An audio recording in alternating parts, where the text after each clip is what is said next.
Hello, Iris. Hi, Ian. Can we hear the story about the pavilion, please? Yes.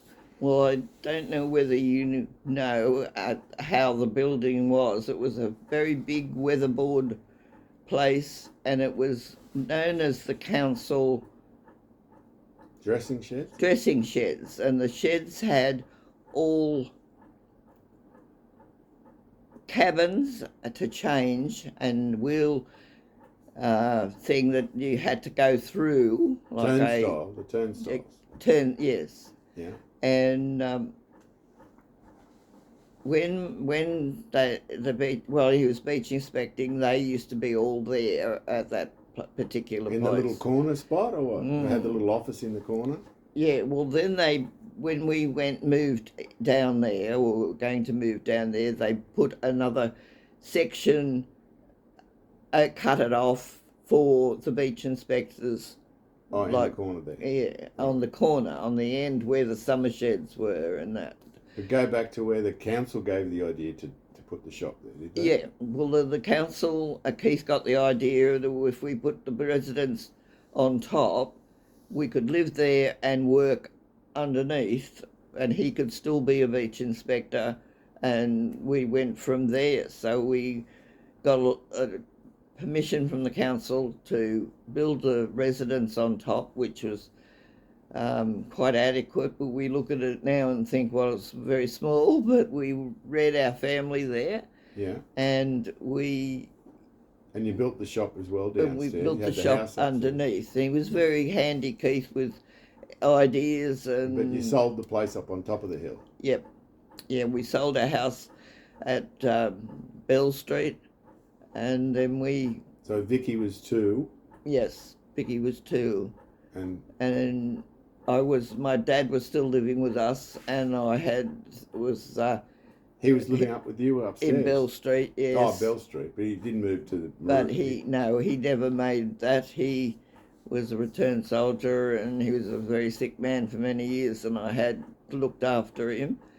And he was to come down there for us, with us. Yeah. But he didn't make it. He passed away. And then, so we moved down there when my youngest daughter, Vicky, was about 2 years. She had a 2-year birthday at Bell Street, and then we moved it down there. And we spent the 14 years. She was 14 when we left. So Keith was a beach inspector all that time, or Yep. some of the time? No, all the time. All that time. And when one stage we didn't have a very good year, like business-wise, so the council gave him a job on the council as bylaw inspector. And in winter time, when it was quiet? Yeah. Yeah. And so that's because, I remember one weekend we worked from daylight, as you know, and dark. Yeah. And I don't think we took a penny, but or a shilling. And we had hard times at times, but we battled through and managed, and we were like a big family. We had all these lads and lasses that we used to work for us, and it was very good. You could get a lot done for a hamburger and a Coke, a can of Coke. And I said at one stage, Keith had a way with him that the boys idolised him. They thought he was just wonderful, and he was fair, and he was one of the boys. I bought my first surfboard in there. Yes, He sold surfboards and wetsuits as well as a shop. He had a little.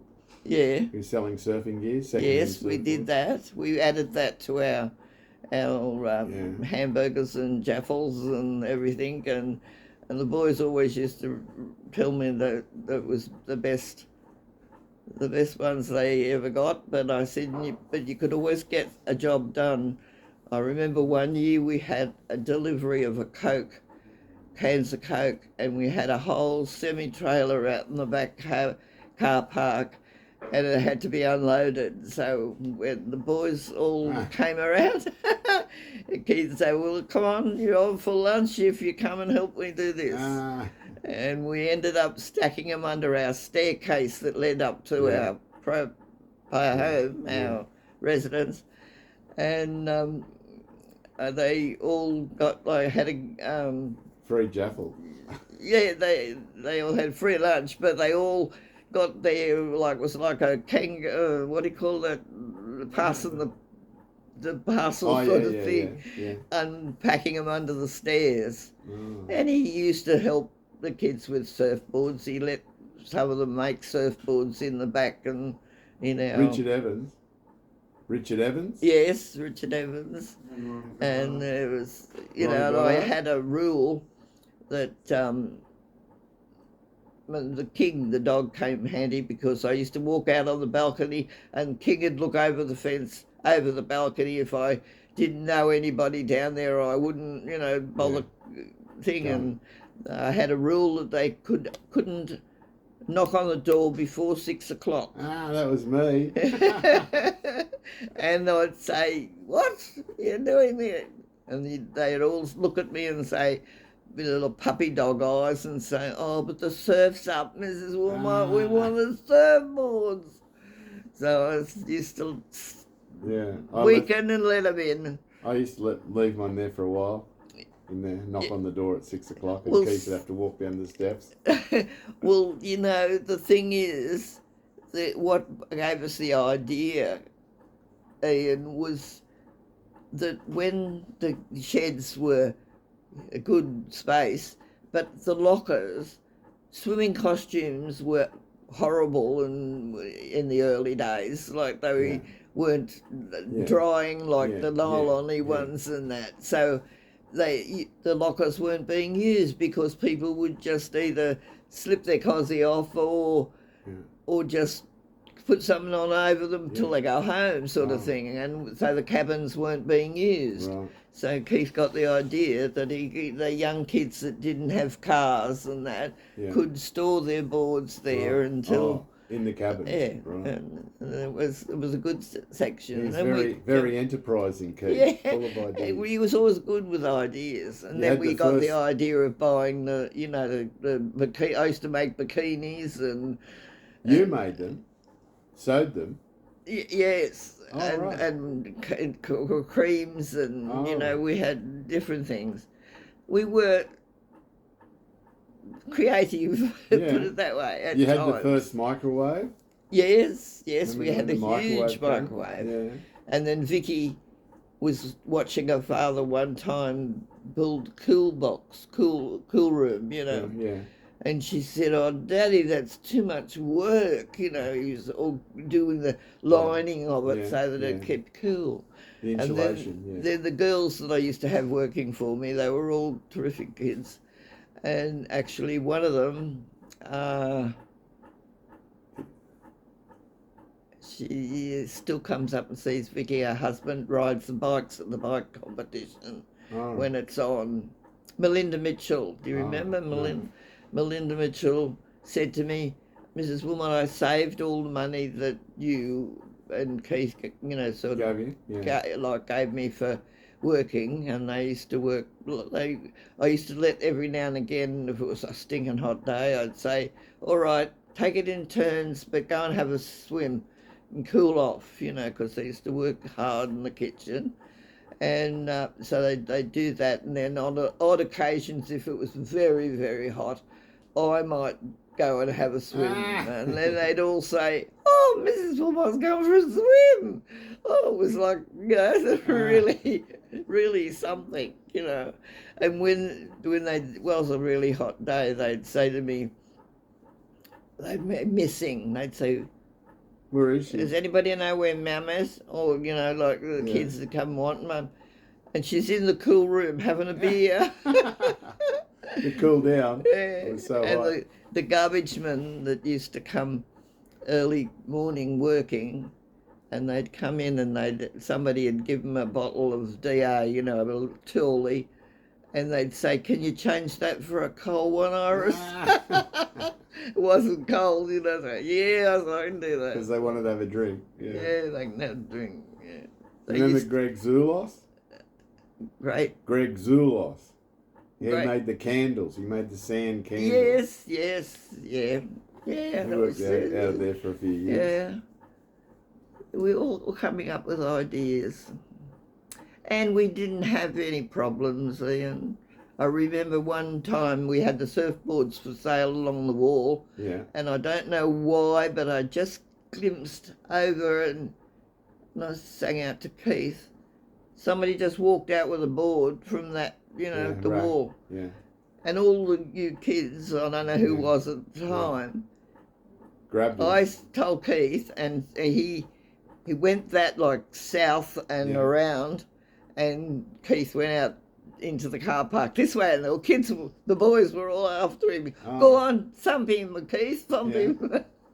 I said, no, he's not a local. He's a lover, not a fighter. He wouldn't fight. He'd break a fight up, but he wouldn't fight. All right. No.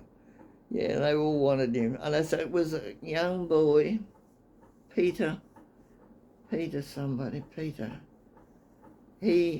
tried to tackle the bloke before he got round the corner, but and put him down on the concrete. And and I remember two tall boys. One was Pipe. Pipe, yeah. And what was the other? Sticks. Yeah. The mascot. He came knocking on the door early one morning, and I said, "You know the rules." "Oh, but the surf, Mrs. Willmott." "Oh, all right." And I'd let him in, and then not 5 minutes later, he's back knocking on the door. I said, "What are you doing?" And he just smiled at me. The board had hit him in the mouth and broken his teeth. Oh, no. And I said, "Oh, come inside, I'll ring your mum and get down and get attention. You might be able to save them." Yeah. Yeah. Do you remember any of the characters there? Or any of the boys' names that used to come in there? Who? All the boys, any of the boys' Oh, names? I remembered some of them. George somebody. Yeah. George. We never had any trouble with them. They were good kids. What about the Catholic schoolgirls? Oh, I used to say to the girls, I'd say, there was one girl, and Sparkle, Keith used to call her, because she was really bubbly, nice kid. But when the group of the boys and that used to be in the summer shed, I used to say to the girls, now you don't have to be one of the sheep, you don't have to be one to do all what they want you to do. You be yourself. Yeah. Don't be influenced. And I used to say that was my way of doing it. You don't have to be one of the sheep, you're an individual person yourself.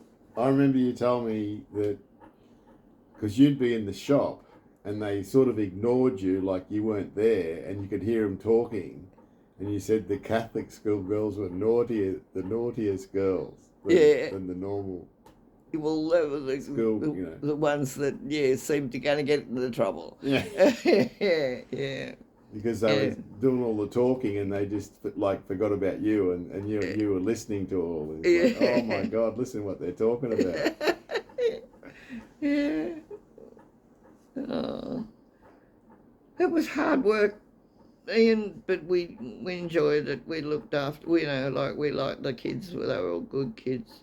I don't think we had anybody do anything really wrong, like naughty, but not anything.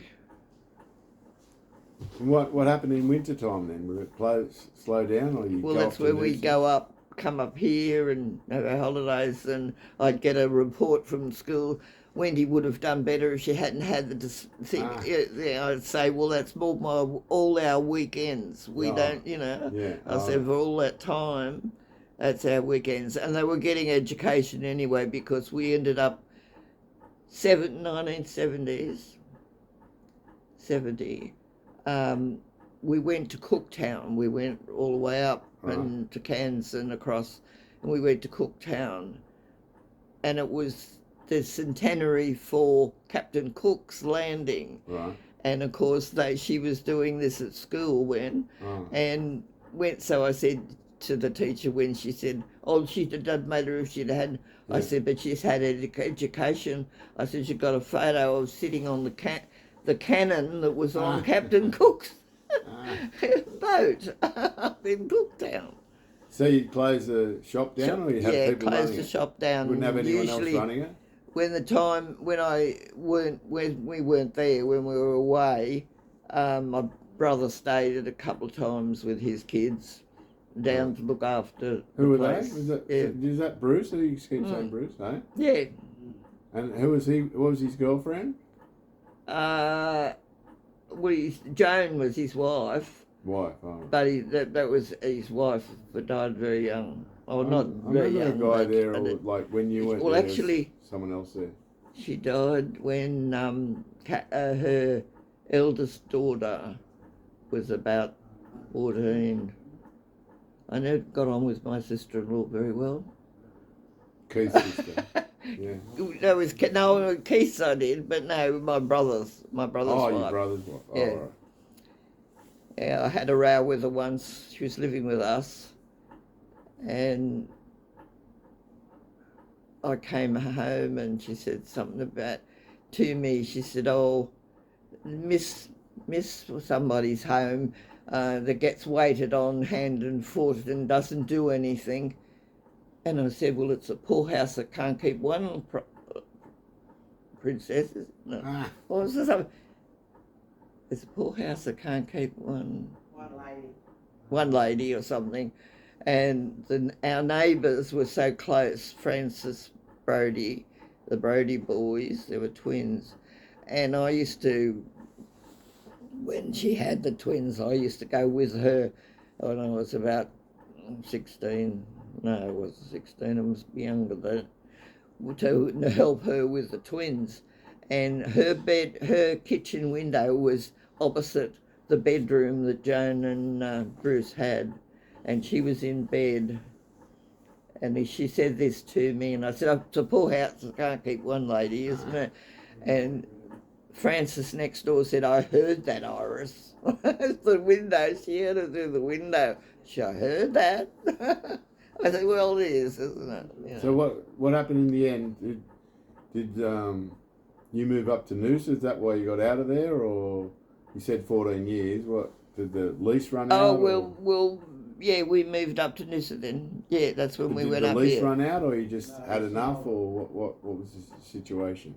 Well, when we moved up, I had a cousin came down and she said to me, "I don't know where you're going to live, Iris, because the house is not even started yet." And I said, "Oh, well, we'll start a caravan park or something, we'll manage." And that was when we were building Noosa. No. But why did you leave the pavilion? Just was time to.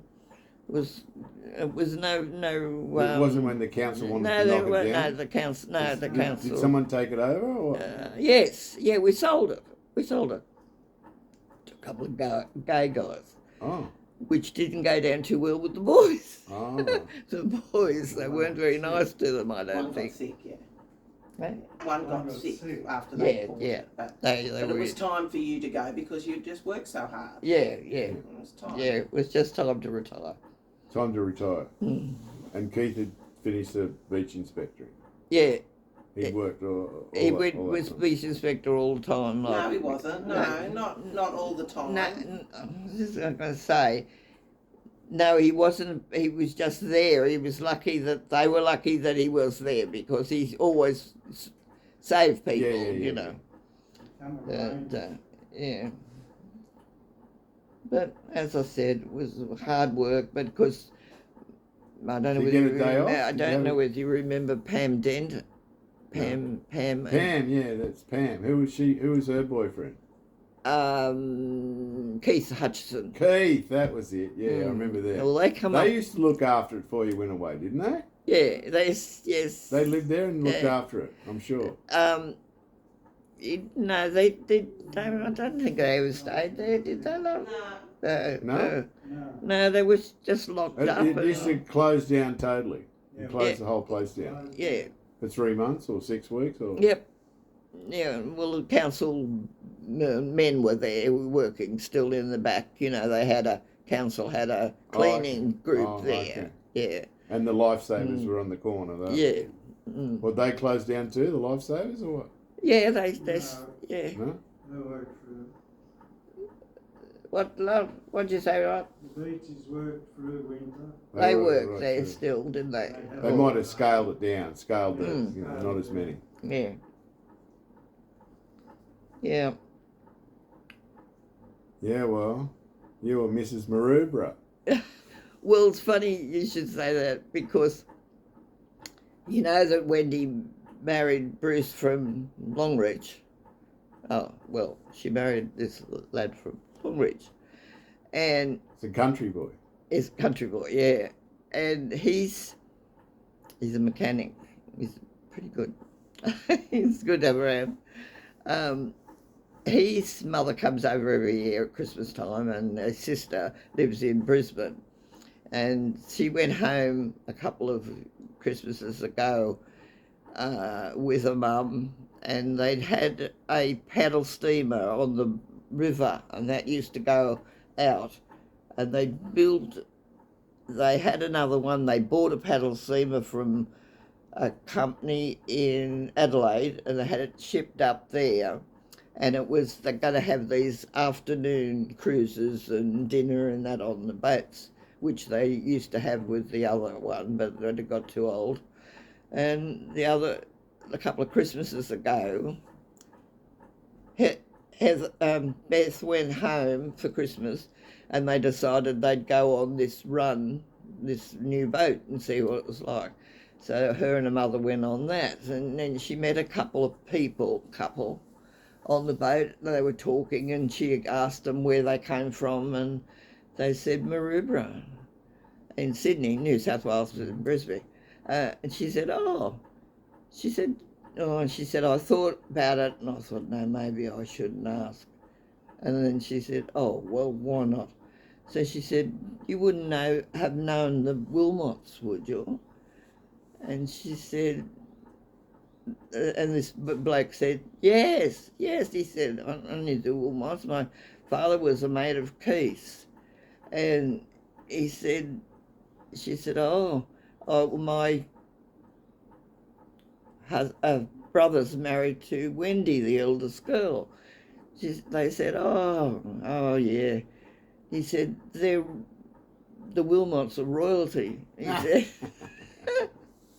And I said, the king and queen it took me back to when the Sands Hotel moved up when they built South Maroubra. And the boys all said to me, oh, why don't you come and have a beer tonight with us at the opening night of the thing? Yeah. And I said to Keith, we should go. We should go, shouldn't we? Yeah. So I said, all right, we'll come up and have a drink with you tonight. And we went up, and when we went up and walked in the door of the hotel, all the boys just parted like that. And we walked in up to the bar, you know, and I thought, and when Beth came and told me, and she said, they're royalty, yes, they were made. And then I worked out, I said he said, my mother we had milk bars down there, and it was the Capriotis. Charlie Capriotis was their father. In Maroubra Beach or where? Down the beach. Yeah. Had a milk bar and a coffee shop on the corner. I used to work for them years ago, before we had the shed. But it was funny how it came out. She said, he said, yes, they're royalty. That's fantastic. And the boys on my 90th birthday, you put it on eBay, didn't you? Huh? Somebody did. Oh, I did. Yeah, I said it, and all the comments you got. Yeah. Wendy came over with all this, and she said, look, these are all the boys Yeah, they all love you. Wishing you a happy birthday. That's what I'm doing with this one. Put it on the Facebook. The bra. The bra, it's called. You know, yeah. Maroubra, the bra. The bar. No, the bra. Maroubra, you know. They call it, Maroubra, yeah. you know, the bra boys, you know. Yeah, the bra boys, Yeah. yes. So that's why I want to Yeah. put this on the bra. Oh. So they can all see you. Oh, Because thank they all you. love you. Oh, God, not much to see. Look at me. Ugh. Like keep I said, saying- you're like their second mum. They spent more time down the beach than they did at home. And Yeah, you they used to come hang in around. Yeah. and say, "Can I make a hamburger?" Yes, but don't get in the girls' road. Yeah, It was fantastic time. it was. It was good. But when we go up to Margaret and Perth, we live next door to us at Bell Street. When we go up there on Sunday night, I'd be, exhausted, Ah, and she'd say to Keith, "You've got to retire. You've got to get Iris out of that job." all right. We'll say hello to Rod and Vicky. No, you won't, thank you. Say hello, Rod. No, thank you. There you go, eh? I'm not. So we got Rod Haynes, also known as Flower. There you go, mate. All good? Yep. Having Good. fun in Noosa? Yes. It's all too busy now. Too busy? Too busy. Oh, excellent. Thanks, Rod. No worries, mate.